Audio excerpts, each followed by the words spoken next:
구약 성경 잠언 16장 1절에서부터 9절까지입니다. 잠언 16장. 제가 가진 성경으로는 구약 927쪽입니다. 제가 봉독하겠습니다. 마음의 경영은 사람에게 있어도 말의 응답은 여호와께로부터 나오느니라. 사람의 행위가 자기 보기에는 모두 깨끗하여도 여호와는 심령을 감찰하시느니라. 너의 행사를 여호와께 맡기라. 그리하면 네가 경영하는 것이 이루어지리라.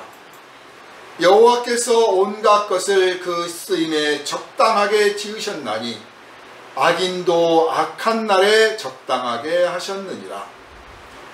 물은 마음이 교만한 자를 여호와께서 미워하시나니 피차 손을 잡을지라도 벌을 면하지 못하리라. 인자와 진리로 인하여 죄악이 속하게 되고 여호와를 경외함으로 말미암아 악에서 떠나게 되느니라. 사람의 행위가 여호와를 기쁘시게 하면 그 사람의 원수라도 그와 더불어 화목하게 하시느니라. 적은 소득이 공의를 겸하면 많은 소득이 불의를 겸한 것보다 나으니라. 사람이 마음으로 자기의 길을 계획할지라도 그의 걸음을 인도하시는 이는 여호와시니라. 아멘. 이 시간은 너의 행사를 여호와께 맡기라 하는 제목으로 함께 은혜를 나누겠습니다. 아멘. 기도합니다. 주님, 우리의 삶의 길을 인도하시고 도우시며 지키시며 가르쳐 주시며 보호하여 주시며 마침내 우리를 승리하게 하여 주셔서 하나님께 영광을 돌리게 하시는 우리의 아버지 되시는 하나님, 감사와 찬송을 받으시옵소서. 우리의 생명을 다하여 주님을 섬기며 주님의 인도하신 가운데 늘 주님을 찬송하길 원하오니 우리의 심령을 이끌어 주시고 우리의 마음속에 믿음을 더하여 주시옵소서. 살아계신 하나님을 찬양하며 영광을 돌리는 가운데 오늘 우리가 주님의 생명의 말씀을 듣습니다. 이 말씀을 헛되이 듣지 아니하고 이 말씀 그대로 우리의 심령에 새겨지게 하시되 말씀 안에 있는 능력을 우리가 또한 함께 받아서 우리의 삶에서 이 말씀이 이루어지고 증거되며 선포되어지고 가르쳐지게 하여 주시옵소서. 그리하여 하나님 기뻐 받으실 성령의 열매를 풍성히 맺어 하나님께 영광을 돌리게 하여 주시옵소서.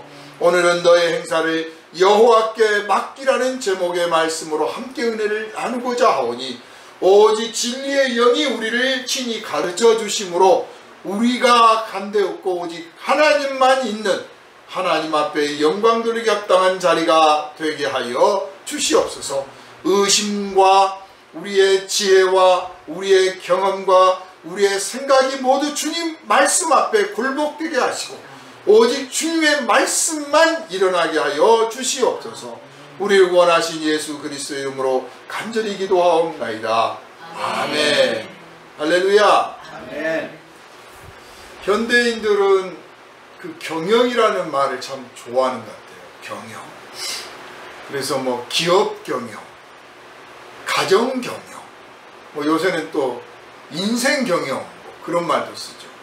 그런데 오늘 본문에 보니까 마음의 경영 이렇게 표현했습니다. 참 이 좋아하는 경영이라는 단어와 또 마음이라는 단어가 이렇게 합해지니까 뭔가 새로운 느낌을 받습니다. 경영이란 말은 그대로 통제하고 뭐 조종한다, 조절한다 이런 느낌을 내포하고 있죠. 그래서 마음의 경영이다라는 말을 이렇게 좀 거창하게 이해하면 마음을 어떻게 뭐 경영한다 이렇게 생각하기 쉬운데 그냥 쉽게 생각하면 마음의 생각을 다스린다. 마음의 생각을 다스린다 하는 겁니다. 근데 우리의 이 마음이라는 게, 우리 마음 안에 있는 이 생각이라는 것이 내가 생각하고 싶어서 생각이 떠오르는 건 아니잖아요.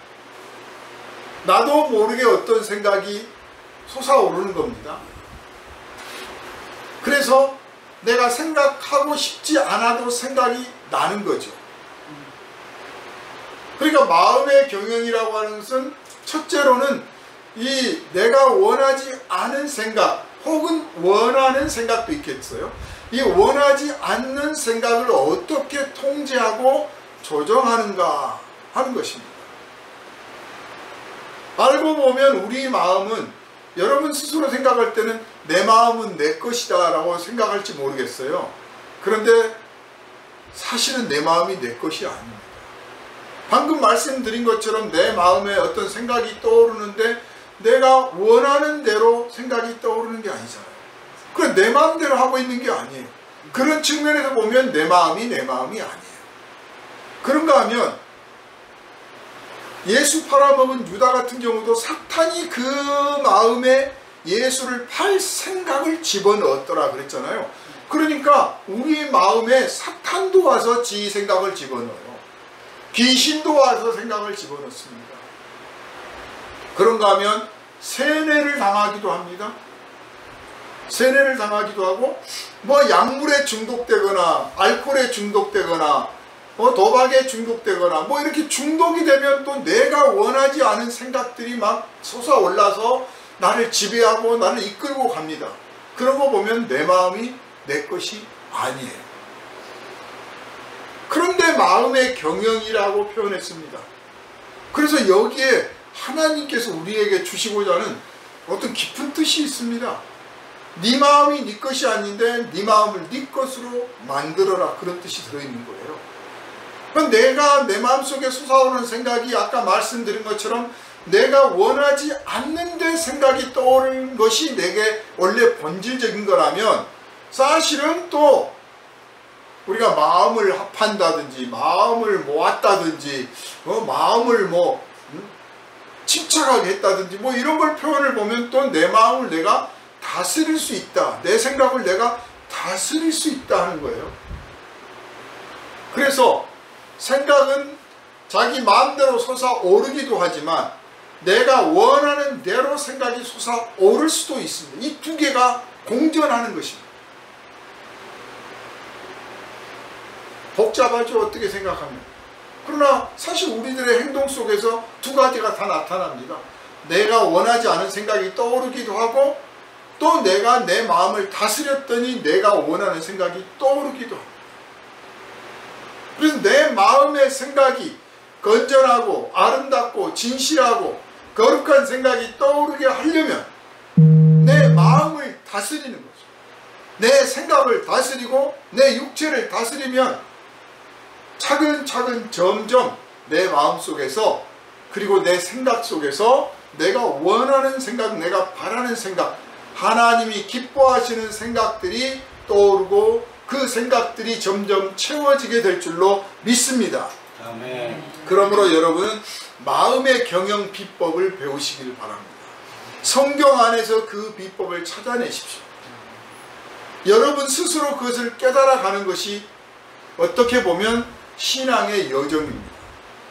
이러이러했더니 내가 잡생각들이 떨어졌다, 내가 탐욕이 많은 사람이요, 내가 게으름이 많은 사람이요, 내가 의심이 많은 사람이요, 내가 욕망이 많고 내가 불순한 생각들을 많이 하는 사람이었는데 내 생각을 이러이러하게 다스렸더니 내 생각 속에서 그것들이 줄어들고 마침내는 없어졌다 하는 고백이 나올 수 있기를 바랍니다. 이것을 도와주시는 분이 계셔요. 성령님이세요. 나 혼자 하는 게 아니라, 나 혼자는 어떻게 보면 할 수가 없어요. 왜냐하면 처음부터 내가 원하지 않은데도 생각이 떠올랐잖아요. 내가 어떻게 할 수 없는 부분이 있는 거예요. 그런데 이 부분을 바로 성령께서 도우셔서 나를 승리하게 해 주신다고 하는 것을 여러분 믿으시기를 바랍니다. 정서적으로 불안한 환경이 있거나 또 정신 건강이 무너져 있을 때도 내가 원하지 않은 생각들이 막 떠올라요. 의지가 약해집니다. 언젠가 보니까 아주 세계적으로 유명한 철학자신데 연세를 많이 드셨어요. 90이 넘고 이제 거의 100세가 돼갑니다. 몸이 허약해지고 또 뭐 여러 가지로 막 환경적으로 어렵습니다. 그러니까 그 철학자로서 사람들을 인도하고 가르치는 정말 비범한 인물로 존경받았던 그분이 한없이 약해져 가지고 눈물을 흘리고 나 죽을 것 같아, 나 괴로워 막 고민하는 장면을 봤습니다. 어떻게 보면 인간 별거 아닌 거예요. 그런 면에서 보면 자기 마음대로 생각을 통제를 못해요.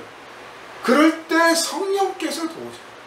그러니까 여러분의 마음이 무너지고 생각이 무너지고 원하지 않은 생각이 자꾸 떠오르고 내 마음이 정말 결핍되고 가난하고 막 괴로울 때 이거 어떻게 해야 되나 고민하지 말고 주여 저를 도와주십시오.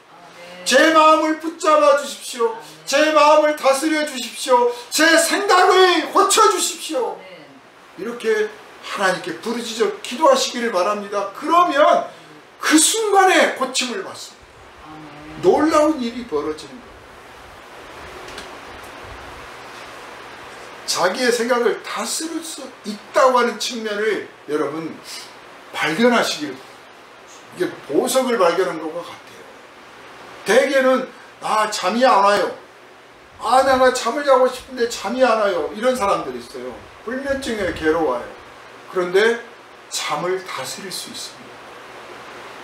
생각도 다스리는데 생각도 다스리는데 잠을 못 다스리겠습니까? 내가 원하고 싶어서 자고 싶을 때 자고 깨고 싶을 때 깰 수 있게 되어 있습니다. 그런가요? 보물이라도 발견한 것처럼 그런가요? 하고 깨달은 사람, 발견한 사람 눈이 번쩍 뜨이고 귀가 번쩍 열리면 그 순간부터 그게 가능하게 된 줄로 믿으시길 바랍니다. 그런데 대개는 그런 말을 들어도 나도 해봐시오. 100번 해도 안 되던데요. 뭐 자기 자신이 자기를 안 믿고 있는 거예요. 그러면 생각해지는 거예요. 내가 내 생각을 다스릴 수 있다고 하는 사람은 내가 생각을 다스릴 수 있어요. 내 생각이 내 거예요. 내가 나를 지배할 수 있어야, 내가 나의 주인이 돼야 나를 복종시켜 주님 앞에 주님 저의 주가 되어 주십시오 하는 거지. 내가 나도 못 다스리는데 주님 제가 주님의 종입니다 그러면 우선 너를 복종시켜라 그러신다. 사도 바울이 일생 동안 고백했던 게 나를 복종시켰다. 복종시켜 주님 앞에 굴복시키려 했다. 그 표현이 그거예요.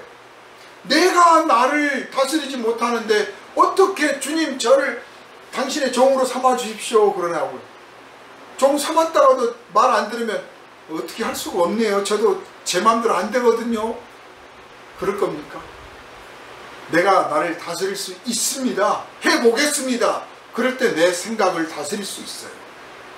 내 육체를 다스릴 수 있습니다. 그래서 죄 지은 사람들이 변명하기를 그러는 거예요. 저도 어쩔 수 없었어요. 저도 하려고 했는데 안 되던데요. 제 마음대로 안 되는데요. 근데 밥은 또 먹어. 자기 마음대로 밥은 또 먹어요. 어떻게 이거 다스리는데 저거는 못 다스리냐고 할 수 있어요. 그러나 내 힘으로는 잘 안 되죠. 내 힘으로는. 그래서 성령께서 도우신다고 말이에요. 그래서 성령님 도와주세요. 아주 아버지 하나님께서 우리에게 성령을 보내주셔서 너 자신의 인생을 극복해라. 너 자신이 너의 진정한 주인이 되어라. 그래서 진정한 주인이 돼서 나에게 와서 복종해라. 그걸 내가 원한다. 내가 너를 도와주리라고 성령을 보내주셨으니 성령의 인도하심을 받고 도우심을 받아서 반드시 승리하기를 바랍니다. 그 승리하는 가운데 생각을 다스리는 자가 되시기를 주님의 이름으로 축원합니다. 마음의 경영을 할 수 있는 사람들이 사실 사업 경영도 잘하는 거예요. 가정 경영도 잘하는 거예요. 뭐 아버지에게 돈 많이 물려받은 사람은 뭐 그렇다 치지만 대개 자수성가한 사람들이 만나보면요 자기 마음을 잘 다스려요. 네? 욱하는 성질도 있고 뭐 저지르는 그런 것도 있긴 하지만 그러는 중에도 자기를 잘 다스립니다. 그렇게 안 하면 기업을 이룰 수가 없어요. 어느 때 주로 많이 다스리냐? 자기보다 강자를 만났을 때 딱 죽을 줄 알아요. 딱 고개 숙일 줄 알아. 도와주십시오. 죄송합니다. 저 좀 이끌어 주십시오. 강자를 만나면 그래요. 그거 쉬운 게 아니에요. 얼핏 보기에는 아이고 이 속 챙기려고 뭐 그러고 아부한다 그러는데 아부도 아무나 하는 게 아니에요. 진짜 마음을 딱 다스려서 자존심 딱 내려놓고 내가 이 사람 붙들어야 내가 살고 내 집이 살고 우리 회사 산다 싶으면 가서 막 넙죽 큰절도 한다니까요. 마음을 굽힐 줄 알아. 그런데 마음을 굽힐 줄 모르는 사람은 내가 왜 가서 그 아부하느냐 나 안 한다 그러면 그렇게 그냥 사는 거예요. 그냥 그거 그냥 나쁘게만 보지 말고 아 저런 면도 있구나. 마음을 저 정도로 굴복시킬 줄 아는 사람이구나. 그러니까 기업도 이루는 거지. 이렇게 생각을 하면 배울 점이 있다니까. 그런데 이 원수 마귀가 제일 많이 공략하는 게 어디입니까? 우리 육신보다 우리 마음이에요. 그래 마음에 교만이 들게 하고 마음에 의심이 들게 하고 마음에 게으름이 들게 하고 마음에서 비방이 솟아나오고 전부 마음을 움직여요. 예수께서 말씀하셨잖아요. 그 마음속에 있는 음란과 부정과 이것들이 그 사람을 더럽히느니라 그랬잖아요. 마귀가 거기다 던져 우리 마음에다가 온갖 생각들 온갖 욕망들을 막 집어 던져가지고 그것들로 가득 차게 만들고 그것으로 내 생활이 지배당하게 만든단 말이에요. 그러니 다른 것 다스리려고 하지 말고 마음을 다스리려고 해요. 마음을 다스리는 비법이 사실 성경 안에 가득 들어있습니다. 가득 들어있습니다.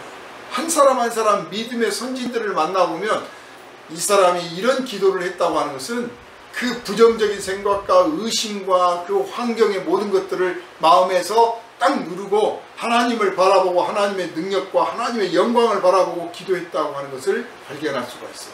나도 이렇게 해야지. 기도만 배우려고 하지 말고 기도의 밑바닥이 되고 있는 마음의 그 생각들을 배우려고 해요. 그게 마음의 경험이에요. 우리의 마음 우리 마음대로 안 되죠. 진짜 온갖 생각들 온갖 잡념들 들어오잖아요. 그래서 이 마음을 경영하는 비법, 마음을 경영하는 비법을 제가 나름 생각을 해보니까 딱 두 가지가 있는 것 같아요. 하나는 내 마음을 가르치는 거예요. 성경의 다윗 같은 분도 그랬고 여러 사람들이 믿음의 선진들이 그렇게 했습니다. 너는 왜 그런 생각을 하느냐?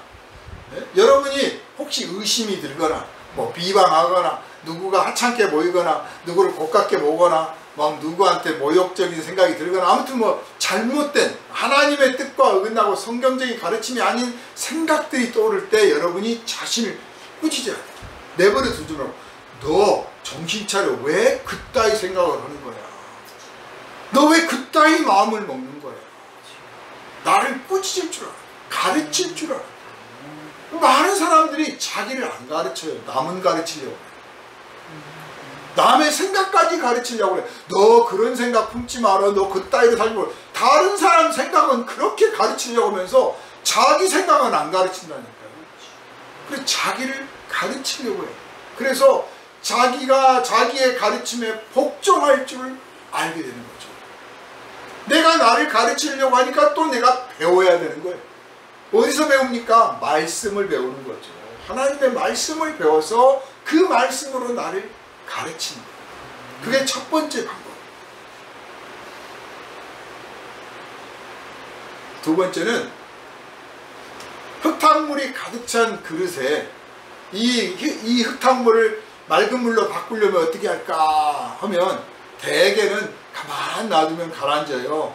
무슨 지장수 만드는 겁니까? 가만 놔두면 흙탕물 밑에 가라앉으면 그것만 딱 덜어내면 됩니다. 그러는데 그보다 더 좋은 방법이 있어요. 활동적인 방법. 언제까지 기다리고 있습니까?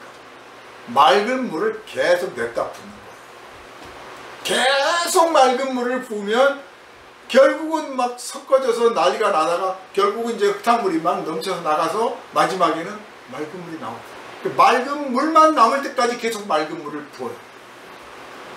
여러분이 부정적인 생각들, 잘못된 생각들, 죄악된 생각들, 의심들만 이런 생각들이 마음속에 올라오면 그걸 내버려 두지 말고 성경을 읽고 찬양하고 말씀을 소리내어서 읽으면서 거룩한 것으로, 깨끗한 것으로, 정한 것으로 계속 내 마음을 채우려고 해야 됩니다. 아직도 남아있네. 계속해야지, 계속해야지. 누가 이기나 보자. 그래서 결국은 내 마음에서 이 부정하고 더럽고 불결한 이런 생각들, 하나님 보시기에 역겨운 생각과 뜻들이, 그 욕망들이 사라지고 처음에는 텅 빈 것 같다가 마지막에는 점점점 뭔가 거룩한 소망, 감사, 찬양, 영광을 돌리고자 하는 소망들, 막 이런 것들이 올라오는 것을 발견할 수가 있습니다. 그때까지 그렇게 하시기를 바랍니다. 이게 두 가지의 마음 다스리는 피. 누가 물을 때도 마찬가지 대답해 주기를 그렇게 해야 됩니다. 다른 방법이 없어요. 마음을 꺼내가지고 수술해가지고 씻어서 꺼내가지고 다시 넣겠습니까? 두들겨 패서 넣겠습니까? 방법이 없어. 그냥 깨끗한 마음을 집어 넣는 거죠. 그렇게만 하시면 여러분, 내 마음이 항상 평화롭다, 내 마음 안이 깨끗하구나 라고 느낄 수 있어요. 내 마음이 깨끗해야 누구에게 갔든지 당당하죠. 마음이 청결한 자는 복이 있나니 저가 하나님을 볼 것입니다. 내 마음이 청결하지 않는데 왜 하나님은 안 나타나시냐고만 하냐고. 하나님은 어디 계세요? 나 기도 그렇게 해도 하나님 안 보이더라. 사람들이 그래요. 과학자들도 그렇고, 하나님 어디 있으면 내놔봐라. 마음이 그따위로 하고 있는 사람 앞에는 하나님이 안 나타난다니까. 안 보여. 눈앞에 계셔도 안 보여. 마음이 불량하고 의심이 많으니까. 근데 마음이 청결하면 세상에 하나님 바로 내 곁에 계셨네 알아본다니까. 예수님이 거짓말 하시겠습니까? 마음이 청결한 자는 복이 있나니. 그러니 여러분, 소망을 크게 품으세요. 목표를 높게 잡으세요. 하나님을 볼 수 있을 만큼 내 마음이 청결하기를 원합니다. 언제쯤이나 내가 하나님을 뵐 수 있을까? 다윗이 고백한 것처럼 내가 어느 때야 주를 뵐 수 있을까? 주님, 제 마음이 깨끗해져서 저도 한번 주님 뵙기를 원합니다. 이런 소망을 품으면 내 마음을 다스릴 수 있는 길로 가게 될 줄로 압니다. 모든 믿음의 소위 대가들, 영성의 대가들, 하나님이 귀하게 쓰셨던 종들이 다 우리와 똑같은 사람들이에요. 그들도 욕망이 있고 의심도 있고 생각도 있고 부정적인 것도 다 있습니다. 고집도 있고. 그런데 그것을 주님 앞에 내가 하나님을 뵙지 못하고 어떻게 하나님을 말할 수 있을까 싶으니까 자꾸 하나님 뵙기 원합니다. 그러려면 내 마음 청결해야겠구나. 하나님, 내 마음 청결하게 인도해 주십시오. 내 마음을 꾸짖고 다스리고 말씀을 읽고 막 거룩한 생각과 마음이 내 안에 차오르기를 소망하면서 몸부림을 쳤기 때문에 그 일이 이루어진 줄로 압니다. 영적 고민들을 하는 성도들 되시기를 주님의 이름으로 축원합니다. 아멘. 그런데 이제 마음의 경영은 사람에게 있어도 말의 응답은 여호와께 있느니라. 하나님에게서 온다라고 본문이 말씀하고 있어요. 그래요. 우리의 마음 생각은 내 안에서 일어나는 거예요. 내 거예요. 네? 사람 생각 자기 거죠. 지 마음대로 생각하는 거죠.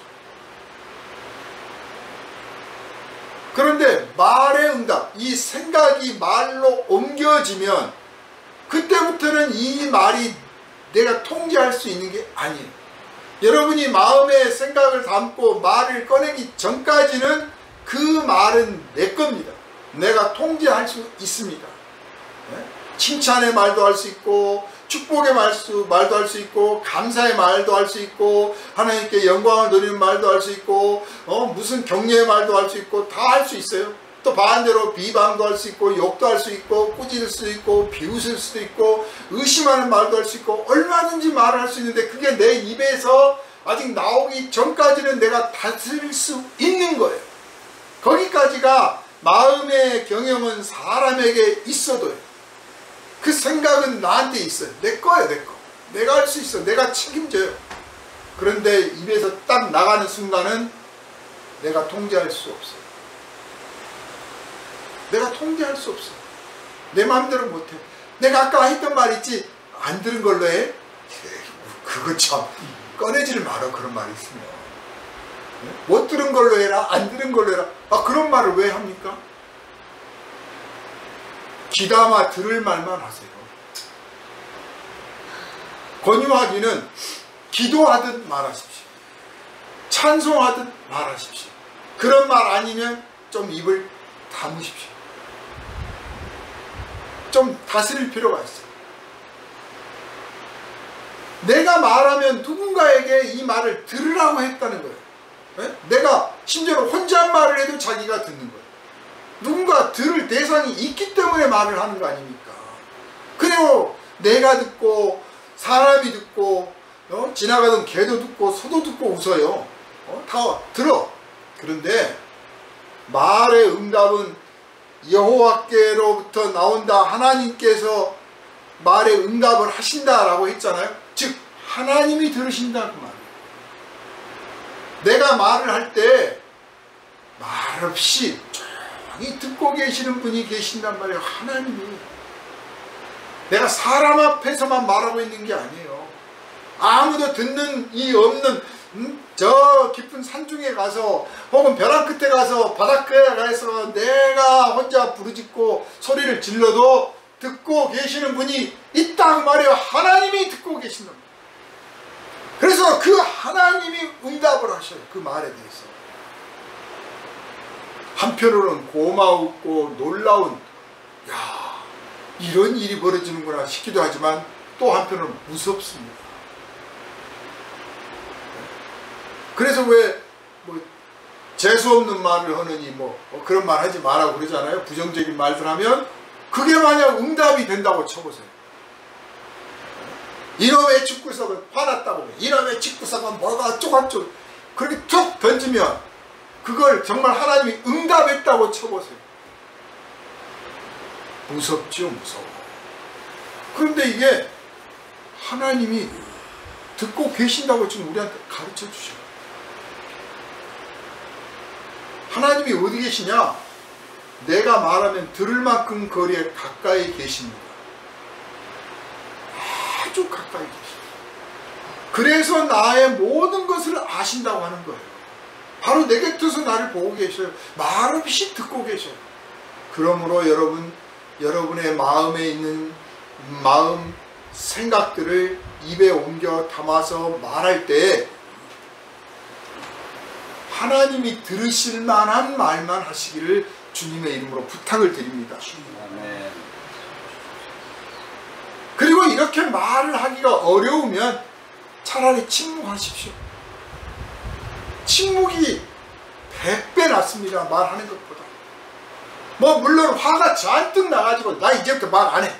너하고 말 하나 말하고 말 입 딱 다물어요. 그래도 그것도 화가 나서 말하는 것보다 나아요. 네? 화난 말, 욕하고 싶은 말, 그래서 막 쏟아내는 말 하는 것보다 차라리 침묵이 나아요. 덜 해쳐요.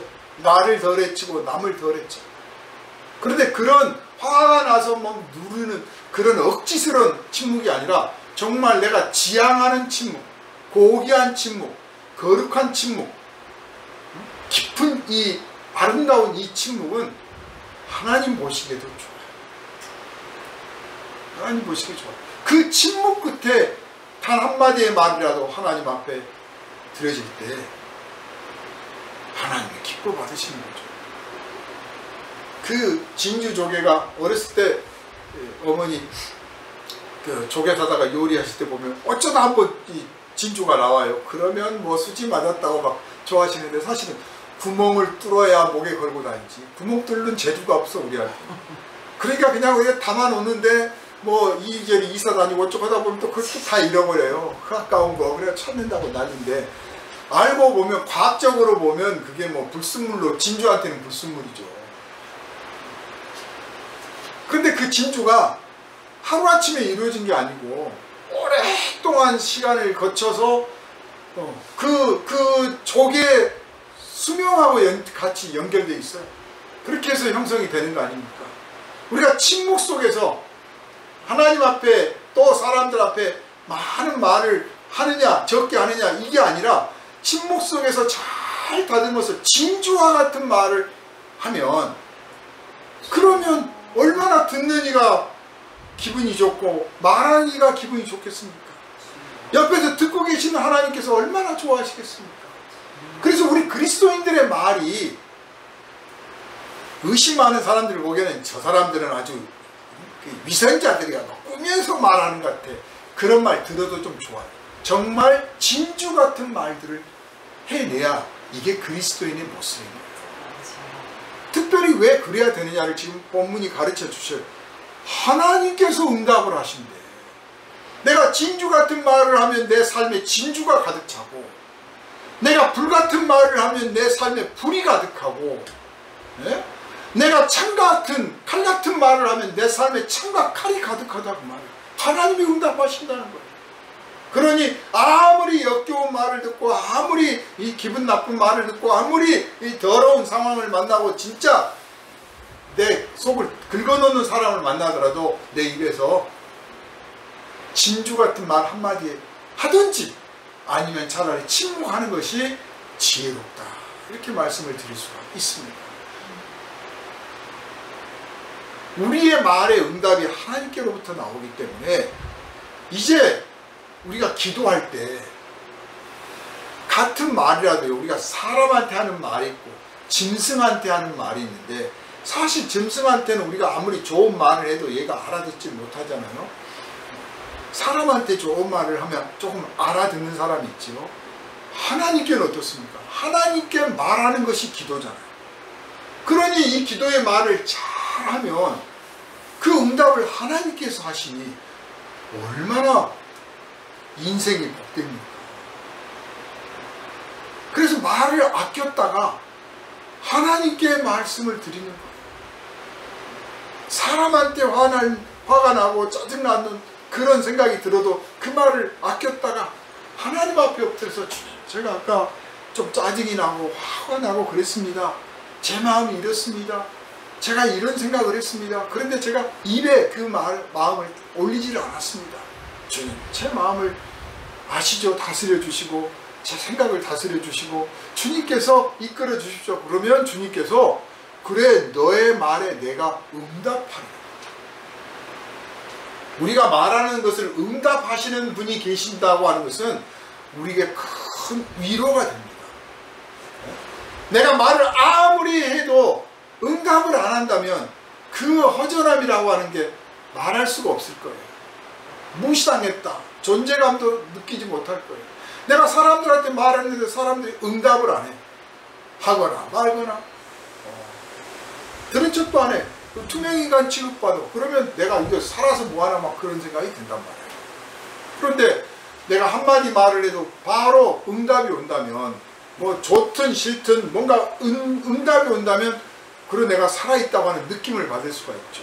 그런데 하나님께서 응답을 하신다고 하죠. 우리의 일거수일투족에서 특별히 우리가 말하는 것에 대해서 하나님이 응답을 하신다는 거예요. 그러니 우리가 하나님과 동행하며 살며 하나님과 함께하는 삶을 살고 있다고 하는 여실한 증거인 것이고, 또한 우리의 삶이 얼마나 가치 있는 삶이 되었나, 우리의 말이 얼마나 귀중한 수단이 되었나 하는 것을 깨달을 수 있는 것입니다. 그래서 여러분, 말 조심하십시오. 입술을 다스리십시오. 야고보 사도는 무릇 성도라고 하면 이 혀를 다스릴 수 있어야 된다, 그렇게 표현을 하겠어. 즉 말을 다스릴 줄 모르는 사람은 아직 멀었다 그 말이에요. 최소한 입술을 다스릴 줄 알아야 돼. 혀를 다스릴 수 있어야 돼. 그래야 성도로서의 기본 자세가 됩니다. 느끼는 대로 말하지 마세요. 생각나는 대로 말하지 마세요. 한 발짝 늦어도 됩니다. 말할 기회 놓쳐도 됩니다. 말할 기회 놓쳐도 돼요. 그렇게 급한 일 없습니다. 이 말의 응답이 하나님께로부터 나오기 때문에 그렇습니다. 하나님 들으시기 합당하지 않은 말이면 입 딱 다물어요. 특히 칭찬하고 감사하고 격려하고 위로하고 영광을 하나님께 돌리는 말은 정말 모자람이 없이 해야 됩니다. 그러나 비난하고 비방하고 깎아내리고 심판하고 정죄하고 의심하고 추궁하는 말은 함부로 해서는 안 돼요. 내 견해가 옳지 않을 수 있고 내 판단이 옳지 않을 수 있을 뿐만 아니라 서로 내가 옳다고 할지라도 시적절했느냐, 지금 그 말을 해야 됐느냐 생각해보면 안 그렇단 말이에요. 그런데 나는 그냥 사람한테 들으라고 내 기분대로 그냥 뭐 비방도 하고 깎아내리는 말도 하고 정죄도 하고 그렇게 말했는데 응답을 그 사람은 못할 수 있어요. 나보다 힘이 없고 나보다 약하고 나보다 더 어리기 때문에 나한테 대항을 못할 수는 있지만 응답은 하나님께로부터 나오기 때문에 어디서 어떻게 응답이 올지 몰라. 그걸 옆에서 듣고 있던 사람이 너나 잘하세요 그럴 수도 있고 또 내가 나중에 그렇게 말했던 내가 똑같은 잘못을 저지르고 있을 때 저는 말을 했지만 저는 하나도 책임도 못 지더라 그런 비방을 또 들을 수 있어요. 그걸 누가 하는 거냐? 하나님이 하신 거예요. 너는 얼마나 잘났길래 너는 얼마나 대단하길래 그때 그 말을 했느냐. 내가 이렇게 너에게 응답하리라.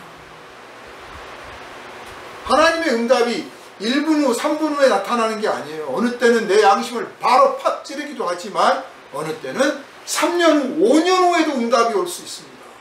내가 했던 말에 대해서. 그러니 우리가 말할 때 정말 조심스럽게 말을 해야겠다. 그래서 말에 실수가 없는 사람이 성도예요. 말에 실수가 없는 사람. 그래서 뭐 인터뷰 합시다 뭐 합시다 그러면 좋아하지 말고 제가 말을 잘 못해서 하고 거절할 줄 알아요. 기도할 때 말하고 전도할 때 말하고 설교할 때 말하고 찬양할 때 말하고 그리고 사랑의 말하고 의로운 말할 때 말하고 그에 내가 말하지 않겠노라. 이런 다짐들을 멋지게 해내시기를 주님의 이름으로 축원합니다. 그런데 사람의 행위가 자기 보기에는 모두 깨끗하여도 하나님은 그 사람의 심령을 깊이 들여다보시느니라. 그러니까 지금 마음의 경영은 사람에게 있으나 말의 응답은 여호와께로 나온다. 하나님께서 응답하신다. 그리고 그 이어서 사람의 행위가 자기 보기에는 모두 깨끗하여도 하나님은 그 사람의 심령을 깊이 들여다보신다. 내가 보기에는 내가 잘못한 게 없어. 내가 보기에는 내가 참 잘했어.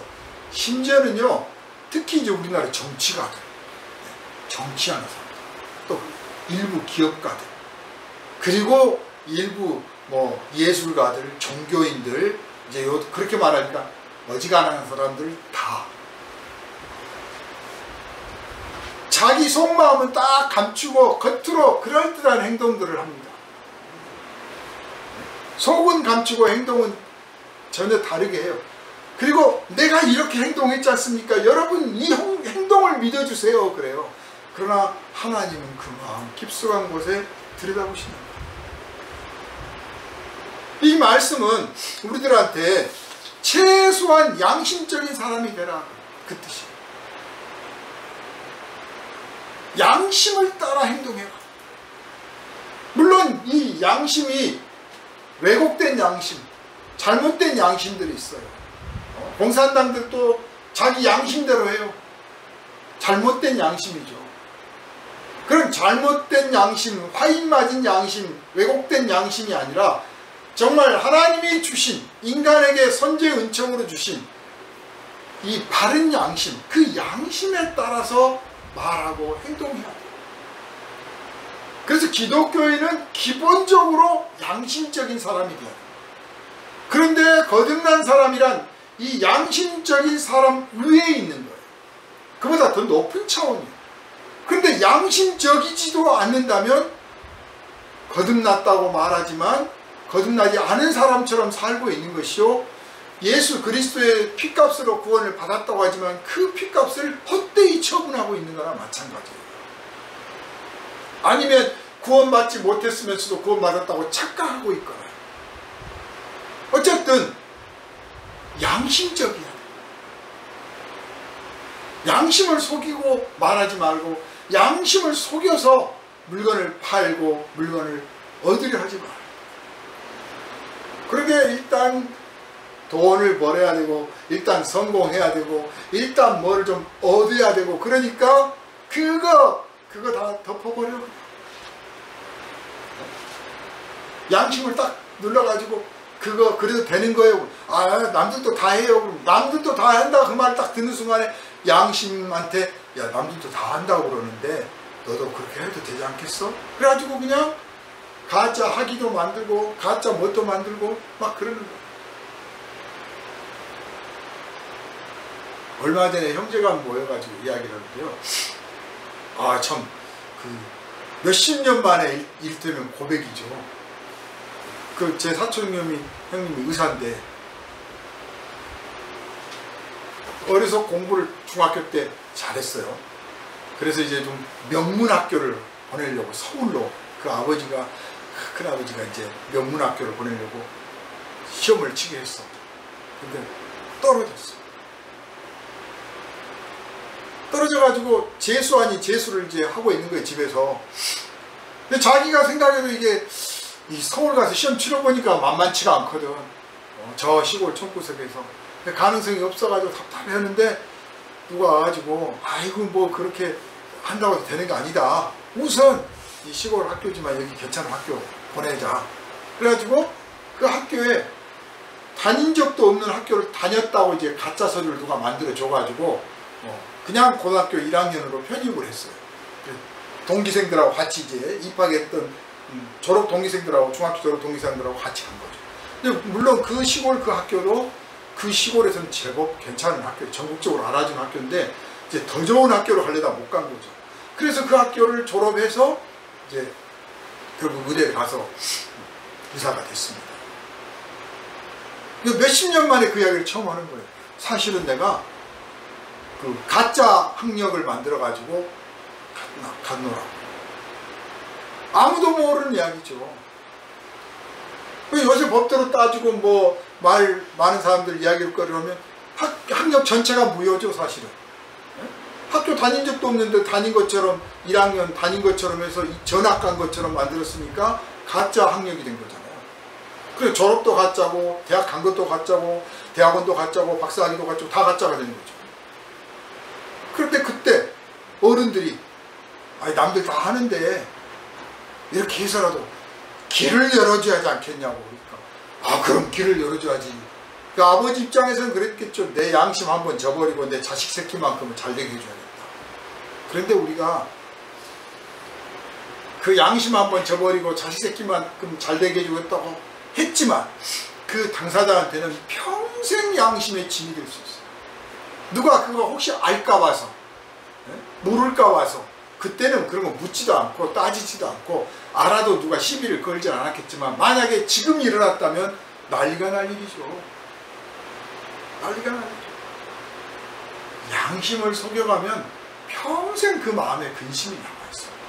그러니까 아예 않든지 양심에 합당한 일을 하든지.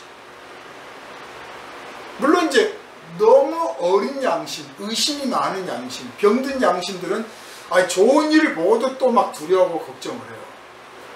그런 일은 드물지만 그렇습니다. 우리는 일단 양심에 따라서 말해야 돼요. 양심에 따라서.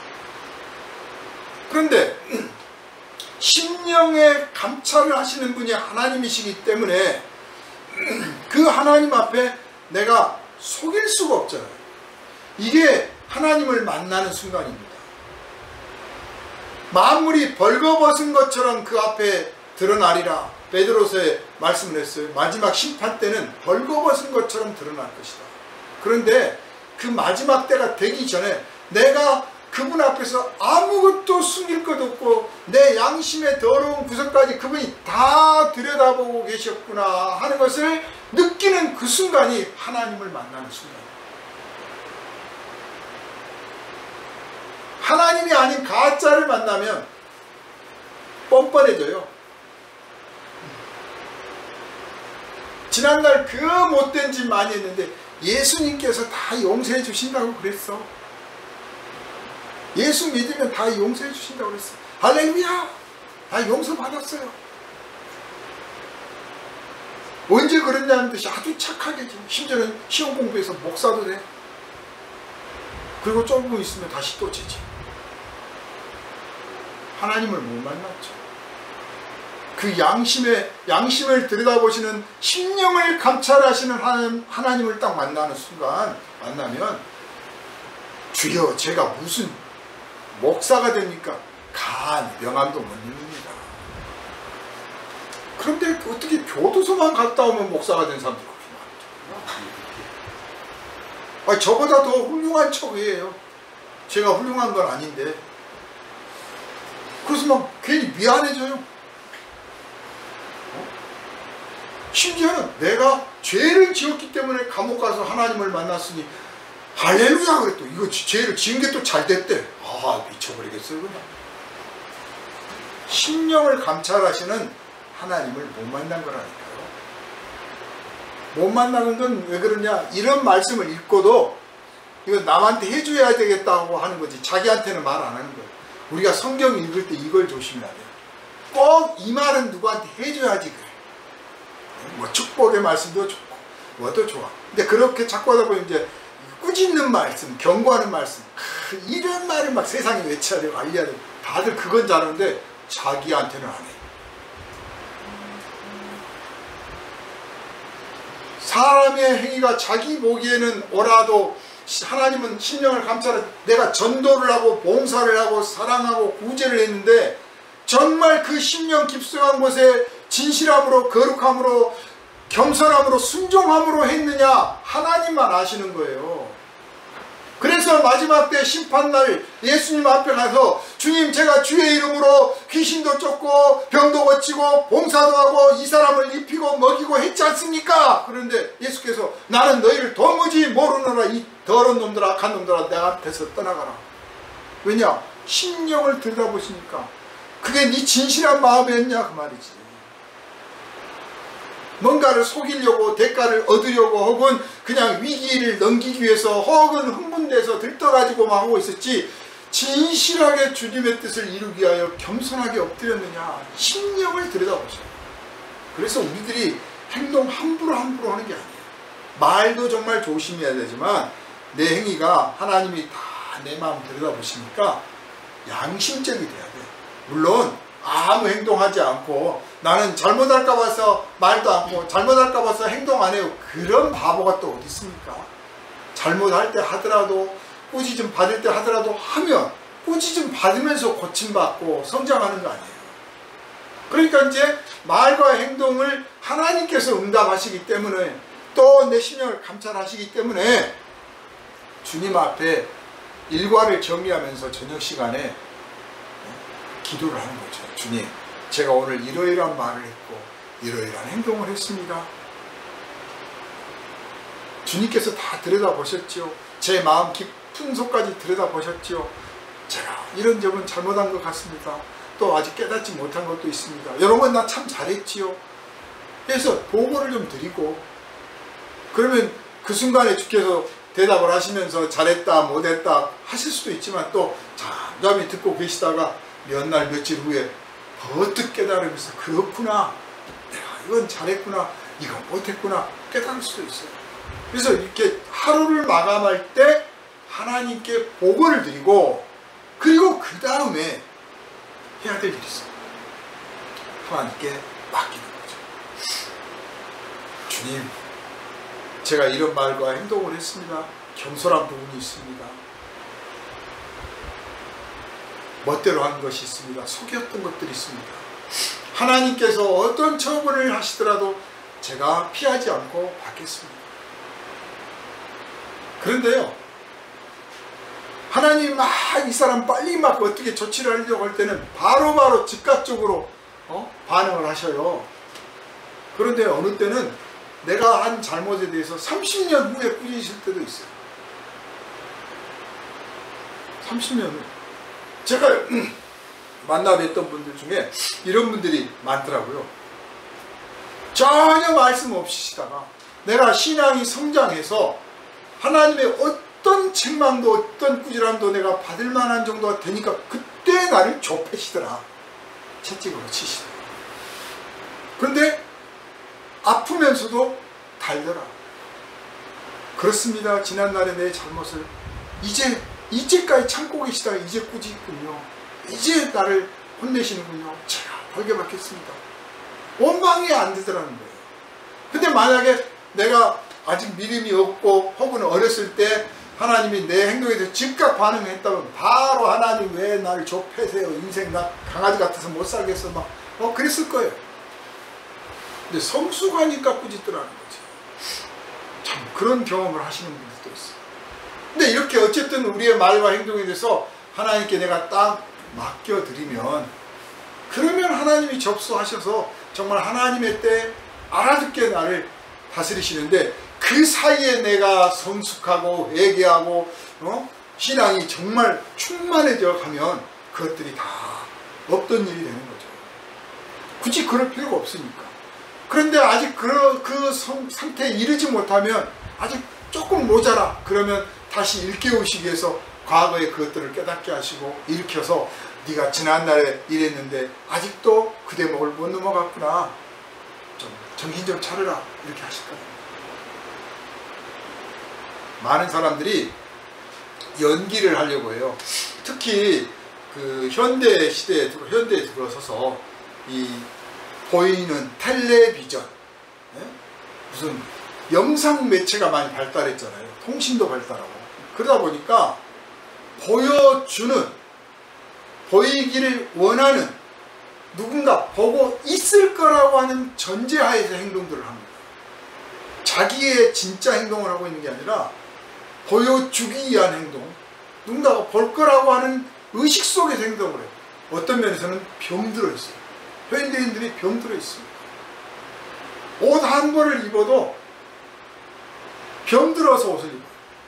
그냥 이거 입으면 예뻐지겠구나, 단정해 보이겠군, 이 정도는 입는 게 깔끔하겠군, 뭐 이렇게 입는 게 아니라 이렇게 입으면 멋지게 보일까요? 이제 조금 더 나아가요.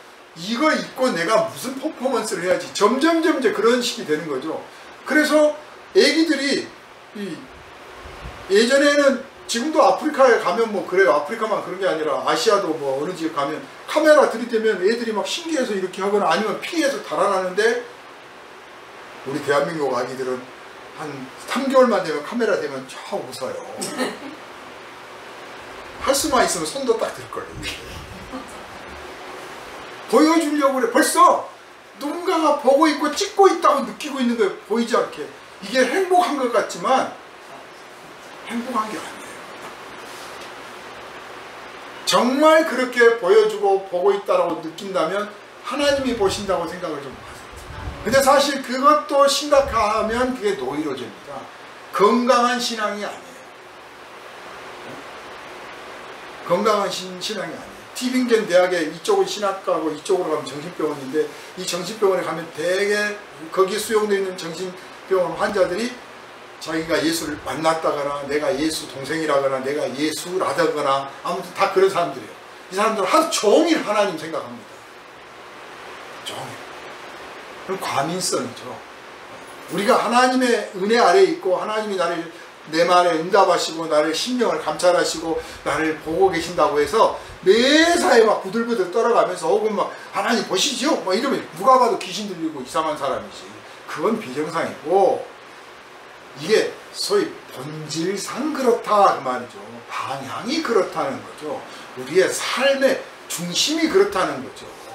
그걸 노상 이야기하면 밥 먹다가도 하나님 밥맛이 어떠세요? 반찬이 어떠세요? 이러면 좀 이 사람하고 계속 같이 살아야 되나 아마 그런 생각 들 거랍니다. 그건 아니다. 그래서 우리가 양심적으로 살고 그 양심적으로 행동했으면 하나님께 그 결과를 맡길 수 있어요. 또 다른 사람의 양심을 관여하려고 하지 말고 우리가 다 들여다볼 수 있어요. 저 사람이 양심을 속이고 하고 있구나 들여다볼 수 있잖아요. 정말 꾸짖어야 할 때 이때 꾸짖지 아니하면 안 되겠구나, 성령께서 나에게 꾸짖으라고 하시는구나, 그럴 때는 순종해야 되지만 그렇지 않을 때는 자꾸 그거 갖고 물고 늘어진다고 해서 그 사람이 아이고 잘못이시오 다음부터는 안 그럴게요, 그런 경우는 별로 많지 않아요. 왜냐하면 자기 양심이 들키면요 화를 내요. 그게 인간의 원죄예요. 자기의 밑바닥에 있는 그 양심을 속인 죄가 드러나면 화를 내는 것, 그게 원죄예요. 화부터 내. 그런 상황에서 내가 들켰군요, 잘못했습니다, 이런 사람은 하나님이 예비하신 사람, 벌써 이미 마음을 만지시고 계신 거죠. 그런 일은 드물죠. 그래서 신중하게 해야 됩니다. 먼저 뜸을 한번 들이는 거죠. 내가 사실 이런 느낌을 받았는데 내가 이런 말을 해도 될지 모르겠다, 혹시 기분 나쁘게 들을 수도 있습니다. 마음에 일단 한번 준비를 시킨 다음에 그래 해보세요. 그러면 그때 말해도 안 늦어요. 저울은 속이고 있는데 이 저울 눈금이 벌써 속이고 있다를 딱 아는데 당신 저울은 속였잖아 그러면 내가 언제 속였어요 그러지. 이거 들켰군요, 죄송합니다, 그런 사람 어디 있습니까? 그럴 것 같으면 속이지도 않지. 근데 묵묵히 값을 딱 치르고 나서 사실 내가 저울눈이 좀 이상하게 느꼈어요, 그렇게 해도 대개는 화를 낼 거예요.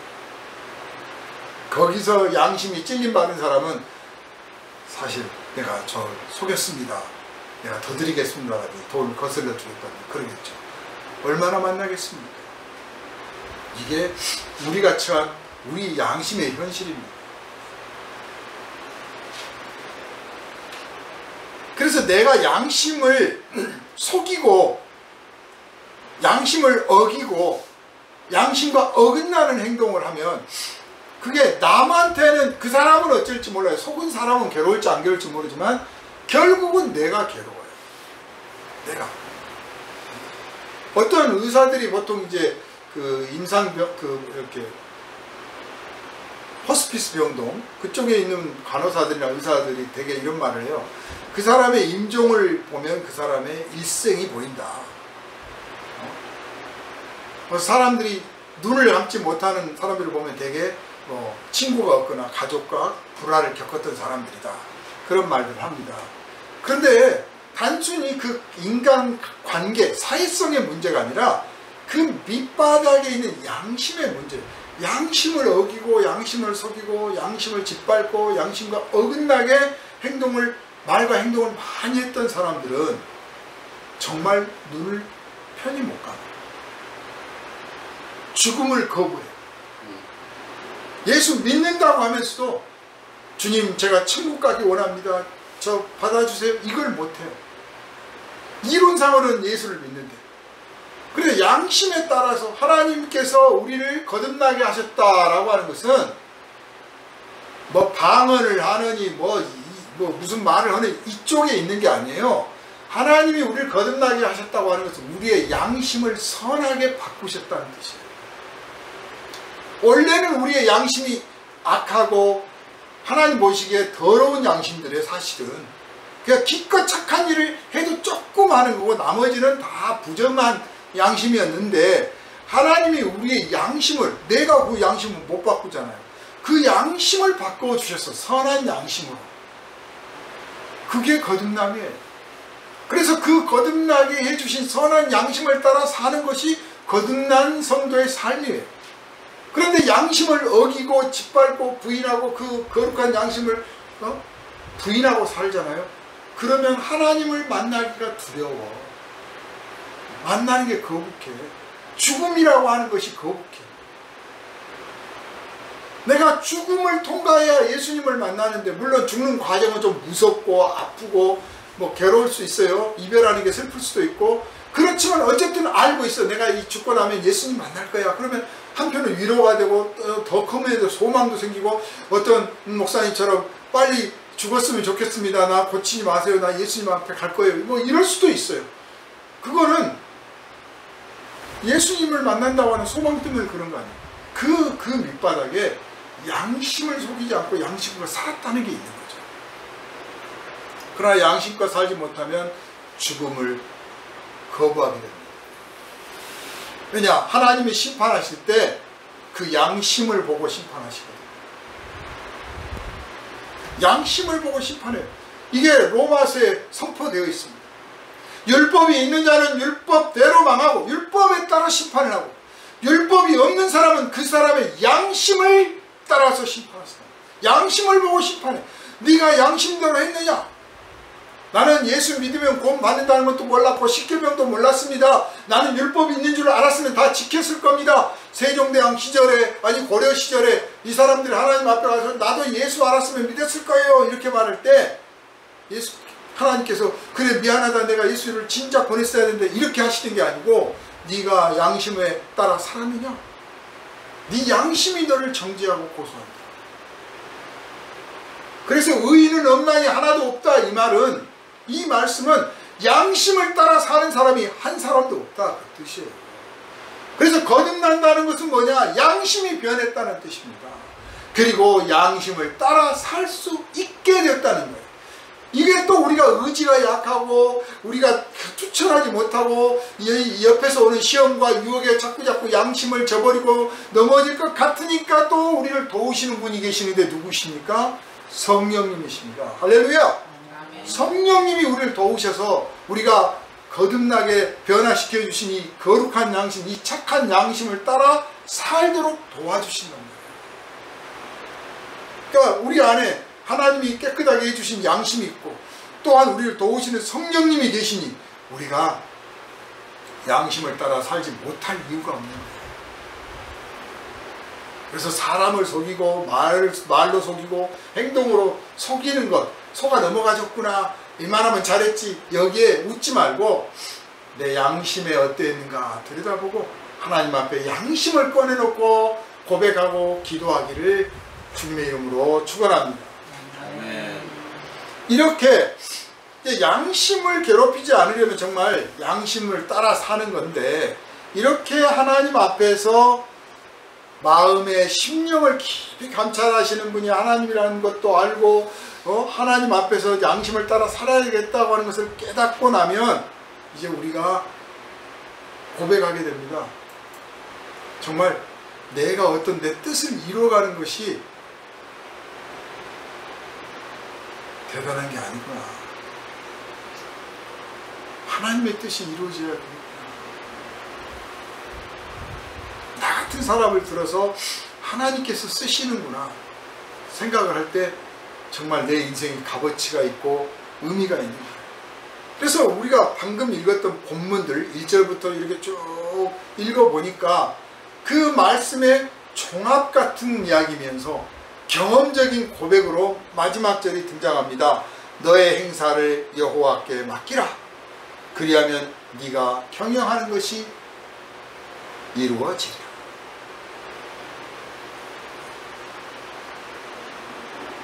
네가 경영하는 것이 이루어지리라. 하나님께 맡겨라. 그러면 그게 이루어질 거야.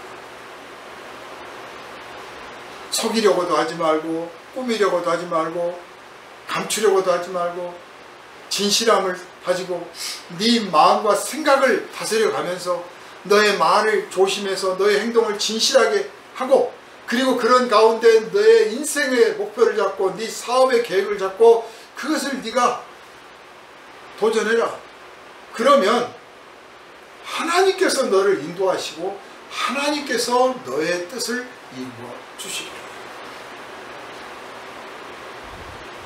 지혜로운 사람은 자기 혼자만의 생각으로 하지 않습니다. 다른 사람의 지혜, 귀중한 지혜들을 모으려고 하잖아요. 더 지혜로운 사람은 하나님의 지혜를 구합니다. 하나님께 엎드려서 하나님 지혜를 주십시오. 그렇게 합니다.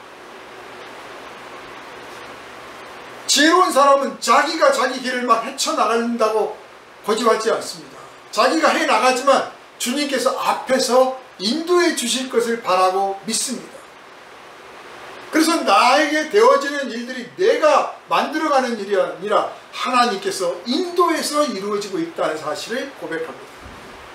여러분, 내가 하는 일에 대해서 내 자신이 책임을 피할 수는 없습니다. 다 내 책임이죠.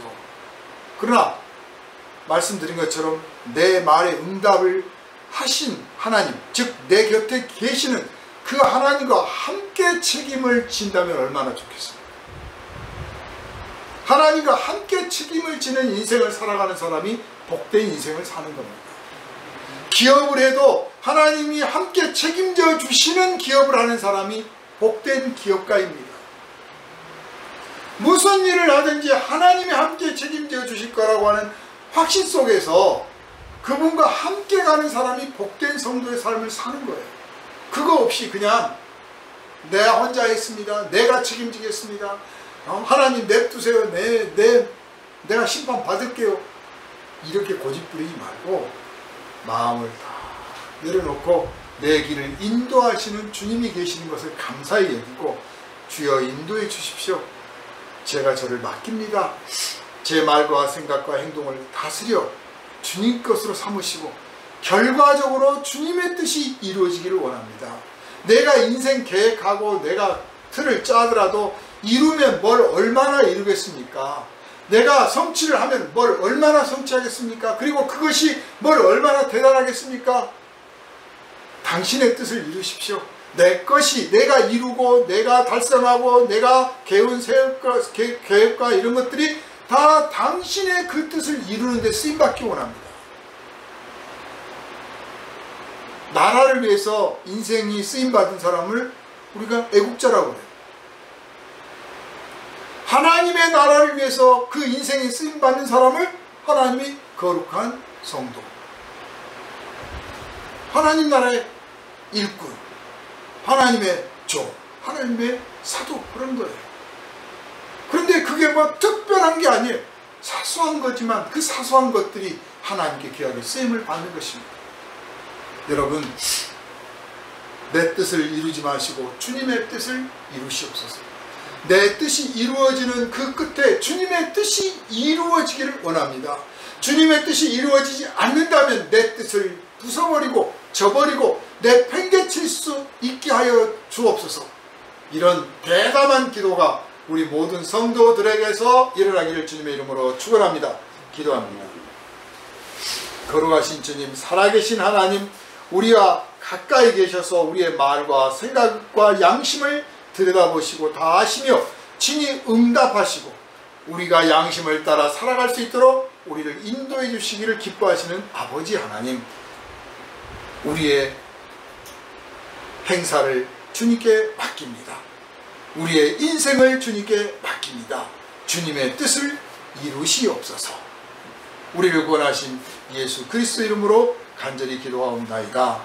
아멘.